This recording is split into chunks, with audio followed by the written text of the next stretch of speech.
So welcome to another edition of Cranky Gun Reviews. This is going to be a little bit different video. This is my Mossberg 500 AB. It's a beautiful gun. I don't know how well this is going to focus, but this one I picked up a couple of years ago. It's my first 12 gauge shotgun, and it's been functioning pretty well, but recently I wanted to take it apart and do a really good cleaning on it, and when I did that I noticed that the spring in the magazine tube was actually really rusty, so I bought a few parts to do a little bit of modifications. This is a Corncob style foregrip. I like these a lot better than the standard one that came on it. It's a better grip, plus they look like the old military and police ones that they had. New magazine tube spring and new magazine follower. So I'm going to do a breakdown of the gun and take all the internal components out, and then I'm also going to put the new foregrip on, put it all back together, and I'll show you guys how it looks when it's done. So to start off with, I need something to pop the pin out. I'm going to use a tractor key because that's what I have handy. First you're going to take the barrel off, so push the magazine release, open the slide about halfway. This is the barrel nut. Thread this out and pull it out as you go. There's my barrel. This is a 24-inch slugger barrel. I'm going to set this aside. I'll put it back on later.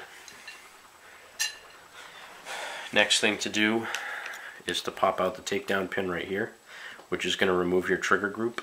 And again, there's hundreds of videos of this on YouTube. Sorry if I bore people that already know how to do this. I don't think that key's going to push that out quite far enough. Let me see what else I have around here to push that guy out. Let's see.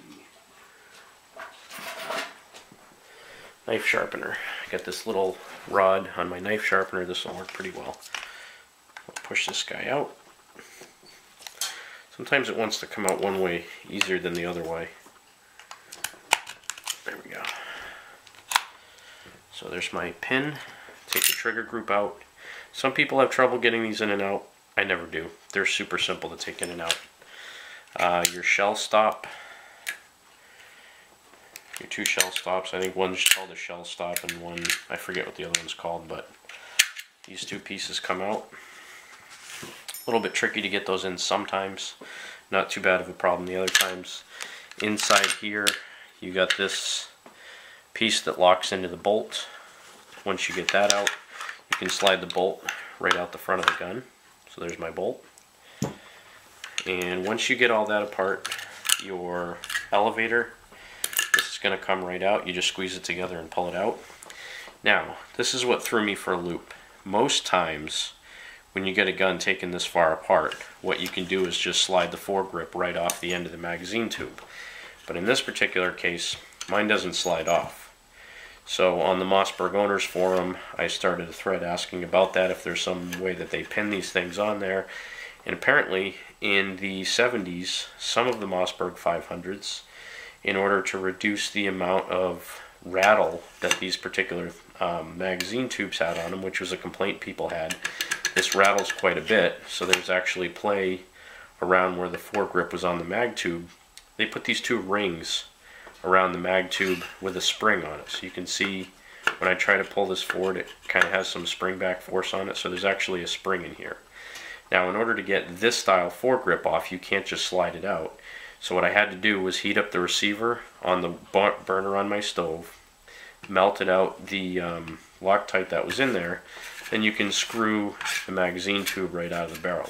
And that took me a good 30 minutes to very slowly heat it up so that I could do this. Now you take it out, the follower in the magazine tube is going to want to come out, but basically now I can slide the entire mag tube assembly out.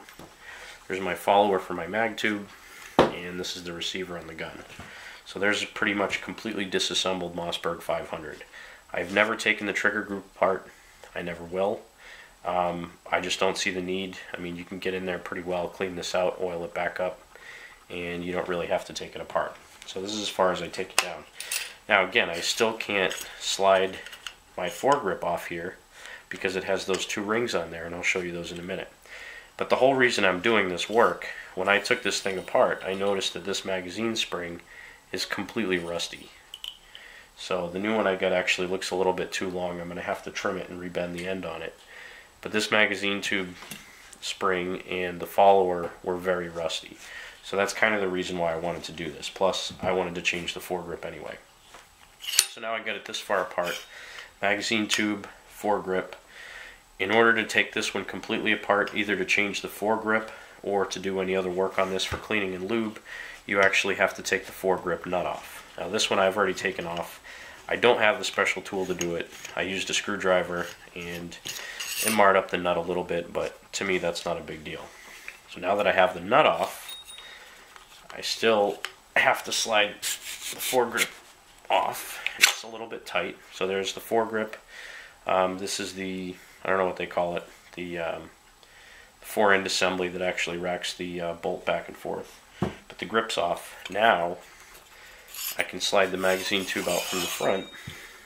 I don't know how well you're going to be able to see it, but there's these two ribs on the magazine tube. These are either soldered or brazed on, and that's what's holding my foregrip assembly from sliding off. This is the spring I was talking about here, kind of like a leaf spring twisted around the barrel, around the mag tube. I'm going to put that back on for now. So I was going to order a new magazine tube and change all this stuff, and then I just decided that why bother? Now that I got all the Loctite off this, there's no harm in just taking it apart every time I want to do some work on it. So there's the magazine tube. Now I'm going to clean this thoroughly before I put everything back together. Like I said, I still have to work on the magazine spring because this is the one I ordered. And it came in, obviously it's much longer than the original one. So I'm assuming that this was for a 8-shot magazine tube, not the 5-shot that this one is. And I would have bought an 8-shot magazine tube and the 20-inch barrel to make it a persuader, but I didn't want to spend the money right now. Eventually I may end up doing that anyway. But for now what I'm going to do is basically cut the spring here, fold this last coil back on itself to make it basically the same height as the original one that I took out. I'll worry about that later. So this is it completely taken down. What I want to start off by doing, my new foregrip, I want to put it on the action assembly. So in order to do that, basically reverse the process. It literally just slides over the tube. And this is the longer, I think it's a 7 7/8 or 7 3/4 fore-end tube. And again, because I have this old style magazine tube, I have to slide it back through. And I have to screw my nut back on here in order to put it back together. So I'm not going to tighten it all the way down now, but for posterity's sake, I'm at least going to show you how it goes back together. So I got this together, my new foregrip on there. Then the next step to put it back together, and again, I'm not putting the spring and everything back in it now, I'll do that later, but magazine tube screws back in here. Then you just put everything back together in reverse order. So I got my elevator, that drops down. And there's other videos on YouTube that show this as well. You don't necessarily have to pay 100% attention to mine. Put your bolt back in here. And when you put the bolt in, there's a little, the ejector has to line up in a slot on it as it goes in. So you lift up your elevator, you slide your bolt in, line it up on the ejector, slide it back.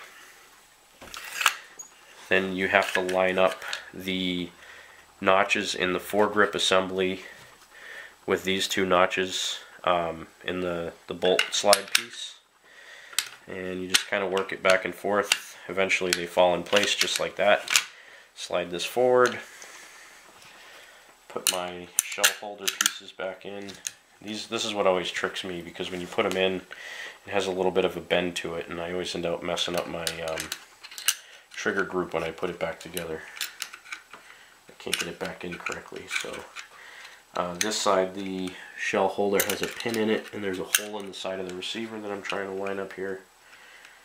And it's right there, but it won't go in. There it goes. That's in. Slide the action all the way forward. Then the trigger assembly is going to go back in just like it came out. There's a notch it drops into, slides right in. Put my takedown pin back in, and I'm done. So disassembling and reassembling the Mossberg 500, not a big deal. And again, the barrel goes back on. Super simple.